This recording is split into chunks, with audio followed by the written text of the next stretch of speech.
दोस्तों Jayaprakash power ventures limited की बात करें तो बहुत दिन के बाद आज ज़बरदस्त तेजी फिर से स्टॉक के अंदर लौट आई है।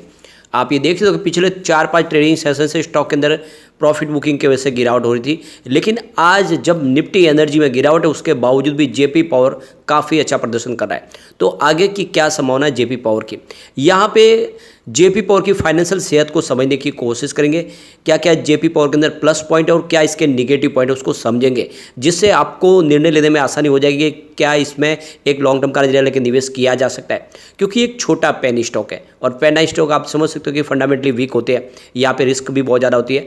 लेकिन अगर आप अच्छे से समझ के उसके बारे में प्रॉपर रिसर्च करके अगर आप निवेश करते हो तो आपका निवेश यहाँ पे कई गुना बढ़ भी सकता है, क्योंकि ये पेनी स्टॉक है जो रॉकेट की गति से दौड़ के आपको मल्टी बैग रिटर्न दे सकते हैं। तो क्या इसके अंदर वो सारी काबिलियत है। आज कुछ बड़ी डील हो रही है, इस डील के माध्यम से काफ़ी बड़े फंड हाउस की खरीदारी भी हो रही है, लेकिन प्रॉफिट बुकिंग हो रही है। तो क्या है इसका इशारा समझने की कोशिश करेंगे। इन बड़ी डील के माध्यम से हमें समझ में आता है कि वाकई में इस स्टॉक के अंदर बड़े फंड हाउस का क्या रुझान है, क्या वो माल बेच रहे हैं या फिर खरीद रहे हैं, जिससे हमें निर्णय लेने में आसानी हो जाती है। तो इन सारी बातों को समझेंगे इस वीडियो के माध्यम से। लेकिन फ्रेंड उससे पहले अगर आप पहली बार हमारे चैनल पे आए तो चैनल को सब्सक्राइब कर दीजिए, एक बेल आइकॉन दबा दीजिए ताकि जब भी नया वीडियो बने पहला नोटिफिकेशन आपको मिले। वीडियो पसंद आए तो लाइक शेयर जरूर कीजिए। चलो फ्रेंड्स वीडियो स्टार्ट करते हैं। मैं हूँ आपका दोस्त SP दवे और हमारे अपने चैनल ऑनलाइन कमाई में आपका बहुत बहुत स्वागत है।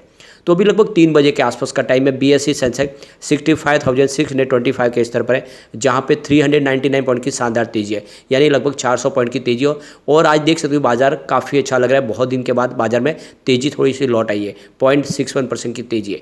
लेकिन ये तेजी सिर्फ बाजार के अंदर दिखाई दे रही, निफ्टी एनर्जी में नहीं है। निफ्टी एनर्जी में गिरावट है, 26,698 के स्तर पे 0.15% की गिरावट है। तो आज निफ्टी एनर्जी इस समय कमजोर दिख रहा है, लेकिन उसके बावजूद भी जेपी पावर ने कमाल किया। स्टॉक की शुरुआत 9.65 पर हुई, शुरुआत बिल्कुल पॉजिटिव हुई क्योंकि क्लोजिंग थी 9.55 की कल की। इंट्राडे में 9.95 का हाई भी बना, यानी अभी देख सकते हो कि फिलहाल सिंगल डिजिट में ही था, लेकिन 10 के नज़दीक जाके आया। जो लो है वो 9.55 का, यानी कल की क्लोजिंग के आसपास स्टॉक गया। गिरावट तो बिल्कुल नहीं हुई, ये बात बिल्कुल क्लियर है। और इस समय 9.85 के आसपास है, जहाँ पे 3.14% की शानदार तेजी है। और ये शानदार इसलिए है क्योंकि पिछले कई दिनों से लगातार स्टॉक के अंदर गिरावट हो रही थी प्रॉफिट बुकिंग की वजह से। अगर हम देखें 27 सितंबर की बात करें, स्टॉक 10.45 के आसपास था, 0.9% की गिरावट यानी लगभग 1% की गिरावट हुई। 28 सितंबर की बात करें, स्टॉक की क्लोजिंग 10.40 के आसपास रही और 0.5% यानी लगभग आधा % की गिरावट हुई। अब 29 सितंबर की बात करें, स्टॉक की क्लोजिंग 10.25 के आसपास हो गई, 1.4% की गिरावट हुई। उसके बाद 3 अक्टूबर को और बड़ी गिरावट हुई, 10.05 के आसपास स्टॉक आ गया, 2% की बड़ी गिरावट के साथ में। और 4 अक्टूबर को तो कल बहुत भारी गिरावट हुई, 9.55 पे स्टॉक सीधा चलाया, 5% की भारी गिरावट के साथ में। अब ये अगर आप टोटल गिरावट देखें तो ये 10% के आसपास की बड़ी गिरावट हुई है पिछले 4-5 ट्रेडिंग सेशन में, और उसके बाद में आज एक शानदार बाउंस बैक दिया स्टॉक ने।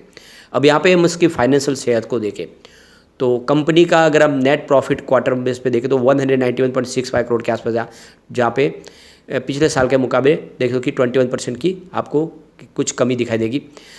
यहाँ पे 1 ईयर इसका बेटा देखें तो आपको यहाँ पे 1.37 दिखाई देगा। RSI इसका 51.7 का है, और इसका अगर हम MFI देखें तो 67.4 है। MACD इसका 0.6 का है और MACD सिग्नल इसका 0.7 के आसपास है। तो ये देख सकते हो इसके जो सिग्नल है ये आपको मिक्स दिखाई देंगे। अब यहाँ पे अगर हम इसके लिए जो पॉजिटिव पॉइंट है तो वो सबसे बड़ा जो पॉजिटिव पॉइंट है वो है एनुअल रिवेन्यू में ग्रोथ देखने को मिल रही है 21.86% की, जो देख लो कि लास्ट ईयर 5,922.15 करोड़ के आसपास रही थी। तो इसमें देख लो कि 29.75% की रिवेन्यू ग्रोथ में भी पिछले साल के मुकाबले वृद्धि देखने को मिली, तो कंपनी की रिवेन्यू ग्रोथ बढ़ी है। अब यहाँ पे निगेटिव जो पॉइंट है कि क्वार्टरली जो रिवेन्यू ग्रोथ है उसमें गिरावट हुई है 6.18% की ईयर ऑन बेसिस पे 1,714.75 करोड़ के आसपास रहा है। तो क्वार्टर ऑन क्वार्टर बेसिस पे 2.69% ग्रोथ में गिरावट हुई है। दूसरा जो नेगेटिव पॉइंट है कि एनुअल नेट प्रॉफिट में भी गिरावट हुई है 48.44% की, लास्ट ईयर 55.42 करोड़ के आसपास रहा। तो यहाँ पे देख लो कि नेट प्रॉफिट में कमी जरूर आई है। इसके अलावा जो अगला नेगेटिव पॉइंट है वो है क्वार्टरली नेट प्रॉफिट में भी गिरावट हुई है 20.79% की ईयर ऑन द बेसिस पे, जो 191.65 करोड़ के आसपास रहा। तो यहाँ पे ये इसके लिए नेगेटिव पॉइंट है कि इसकी प्रॉफिट में कमी आई है।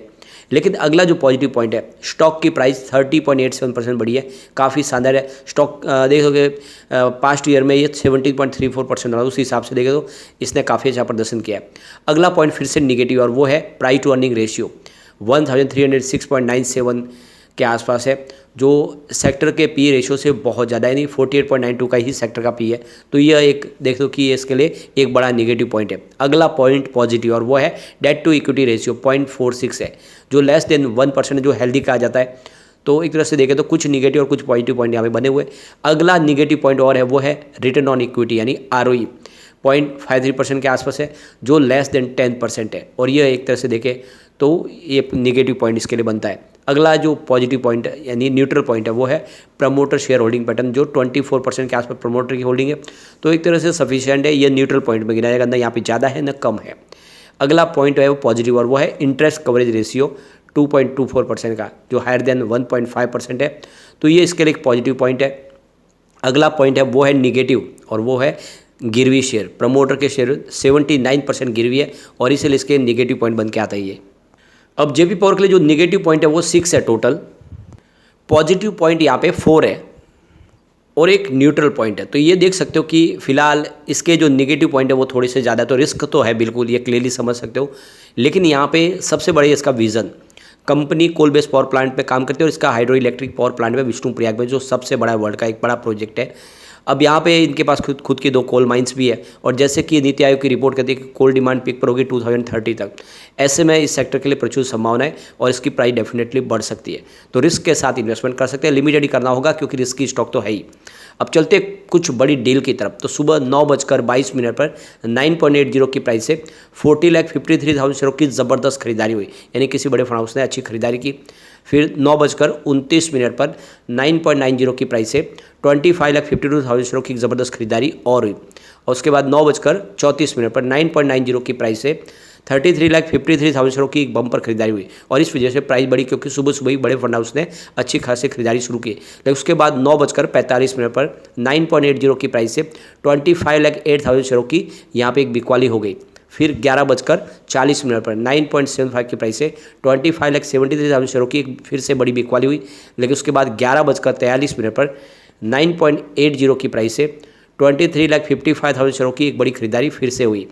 उसके बाद 2:02 पर 9.75 की प्राइस से 22,90,000 शेयरों की एक बड़ी बिकवाली और हुई। तो ये तो क्लियरली समझ ही सकते हो कि सुबह सुबह खरीदारी शुरू हुई, इसकी वजह से प्राइस बढ़ी।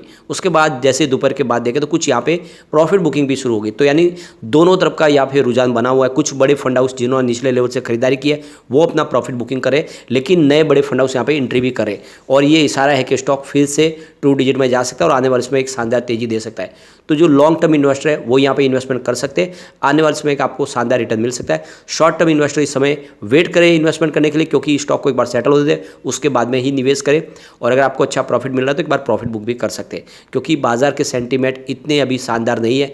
जिस तरह से एफआई की तरफ से लगातार बाजार में बिकवाली हो रही है, हो सकता है कि बाजार में बड़ा करेक्शन आए, इसलिए आपको वेट करना चाहिए। लेकिन फ्रेंड, कोई भी इन्वेस्टमेंट करने से पहले अपने फाइनेंशियल एडवाइजर से बड़े ले ले या अपना खुद का रिसर्च करें, क्योंकि मैंने वीडियो आपके एजुकेशनल पर्पज के लिए ही बनाया। वीडियो पसंद आए तो लाइक से जो कीजिए और चैनल को सब्सक्राइब कर दीजिए। Thank you friend.